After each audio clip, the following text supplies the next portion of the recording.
আমার অনেক খারাপ লাগছে। আমরা যখন ফুলটা দিলাম, ফুল দেওয়ার সঙ্গে 3 সেকেন্ডের মধ্যে পুরো ফুলের ডালাটা মানে খামসি করে ভেঙে চুরমার করে দিল।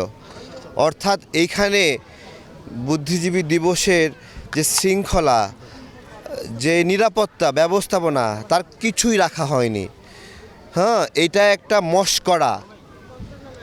মশকরা। আমাদের মুক্তিযুদ্ধ মন্ত্রণালয় এটা কি ঘোড়ার ঘাস কাটে? এখানে কারা এখন চালাচ্ছে জিজ্ঞাসা করছি। একটা ফুল দেওয়ার 3 সেকেন্ডের মধ্যে এটা ভাঙচুর করে শেষ। কোনো পাহারা নাই, কোনো সুরক্ষা নাই। একটা ফুলের ডালা সুরক্ষিত রাখিনি এখানে। এবং সকাল থেকে বিভিন্ন গোষ্ঠী এসে এখানে বক্তব্য দিচ্ছে, পাকিস্তানের অপরাধকে হালকা করছে।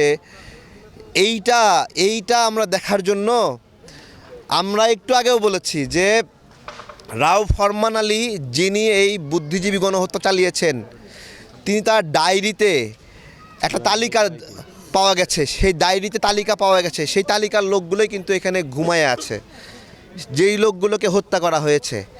এই তালিকাগুলো ওই সময় জামাত এবং তাদের ছাত্র সংঘ তারা প্রদান করেছিল।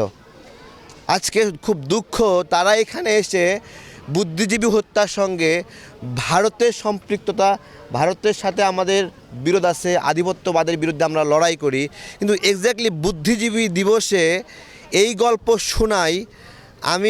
আমি ভাবছিলাম এটা আমাদের মুক্তিযোদ্ধারা কিভাবে নিচ্ছে। এবং পুরা বুদ্ধিজীবী কবরস্থান, এইখানে স্মৃতিসৌধ, স্মৃতি বিজড়িত যে সমাধিস্থল, এই পুরা জায়গাটা বিকাল পর্যন্ত মানুষ ভরে থাকে। এই সময়ে এসেও কোনো লোকজন নাই।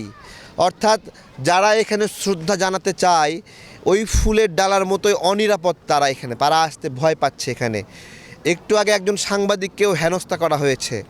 এই নাজুক অবস্থার মধ্যে এইখানে শুধু টাকা কামাই করার জন্য ইটগুলো বদল করা হয়নি। বুদ্ধিজীবী কবরস্থান, এই স্মৃতি বিজড়িত জায়গার ইটগুলো পরিবর্তন করে ফেলেছে। লাল ইট, টকটকে লাল ইটগুলো বদলিয়ে হালকা খয়েরি ইট এখানে দেওয়া হয়েছে। আমি বলতে চাই, শুধু ইট বদলেনি, এখানের নীতি, এখানের ব্যবস্থাপনা সবই বদলে গিয়ে ভিন্ন কিছু সৃষ্টি করা হয়েছে এখানে।